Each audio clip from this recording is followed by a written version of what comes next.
வணக்கம். சென்னை ராயப்பேட்டையில் உள்ள அதிமுக தலைமை அலுவலகத்தில் அக்கட்சியின் பொதுச் செயலாளர் எடப்பாடி பழனிசாமி தலைமையில் மதுரை மற்றும் ராமநாதபுரம் மாவட்ட நிர்வாகிகளுடன் தற்பொழுது ஆலோசனை கூட்டம் நடைபெற்று வருகிறது. குறிப்பாக நடந்து முடிந்த சட்டப்பேரவை தேர்தல் தோல்விக்கான காரணங்கள், கட்சி வளர்ச்சி பணிகள் மற்றும் வரவிருக்கும் இடைத்தேர்தலுக்கான வியூகங்கள் குறித்து ஆலோசனை நடைபெற்று வரும் நிலையில் விழுப்புரம் மாவட்ட நிர்வாகிகள் தொடர்பான தகவலால் தற்பொழுது அதிமுக அலுவலகம் பரபரப்பாகியுள்ளது.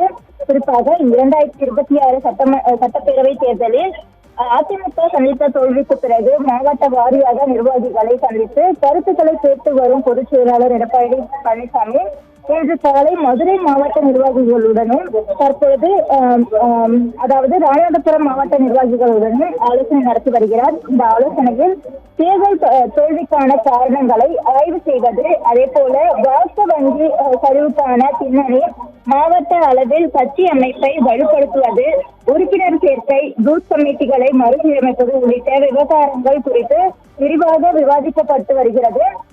மேலும் எதிர்வரும் இடைத்தேர்தலை எதிர்கொள்வதற்கான வியூகம், மாவட்ட நிர்வாகிகளின் கருத்துக்கள், களப்பணிகளை தீவிரப்படுத்துவது உள்ளிட்ட அம்சங்களும் தற்போது ஆலோசனை கூட்டத்தில் இடம்பெற்றுள்ளதாக தகவல் தெரிய வருகிறது. குறிப்பாக இதற்கிடையில் விழுப்புரம் மாவட்டத்தை சேர்ந்த சி.வி. சண்முகம் ஆதரவாளர்கள் 300க்கும் மேற்பட்டோர் அதிமுகவில் இருந்து விலக முடிவு செய்துள்ளதாகவும் தகவல் வெளியாகியுள்ளது. இதற்காக இன்று 6 பேருந்துகளில் நிர்வாகிகள் சென்னை வருவதாகவும், அதே போல அதிமுக தலைமை அலுவலகத்தை முற்றுகையிட திட்டமிட்டுள்ளதாகவும் கூறப்படுகிறது. இதனால் சென்னை மெரினாவில் அமைந்துள்ள முன்னாள் முதலமைச்சர் ஜெயலலிதா நினைவிடத்தில் விழுப்புரம் மாவட்டத்தை சேர்ந்த சில அதிமுக நிர்வாகிகள் மொட்டையடித்து தங்களது எதிர்ப்பை வெளிப்படுத்த உள்ளதாகவும் தகவல் வெளியாகியுள்ளது. இந்த நிலையில் தற்பொழுது தகவல்களை தொடர்ந்து ராயப்பேட்டை அதிமுக தலைமை அலுவலகத்தில் காவல்துறையினர் கூடுதல் பாதுகாப்புகளை ஏற்பாடுகளை மேற்கொண்டுள்ளார்கள்.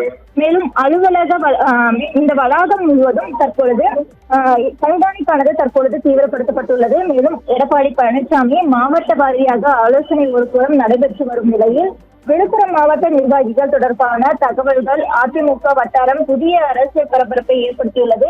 இந்த விவகாரத்தில் கட்சி தலைமையிடம் இருந்து தற்பொழுது அதிகாரப்பூர்வமான விளக்கம் ஏதேனும் வருமா என எதிர்பார்க்கப்பட்டு வருகிறது.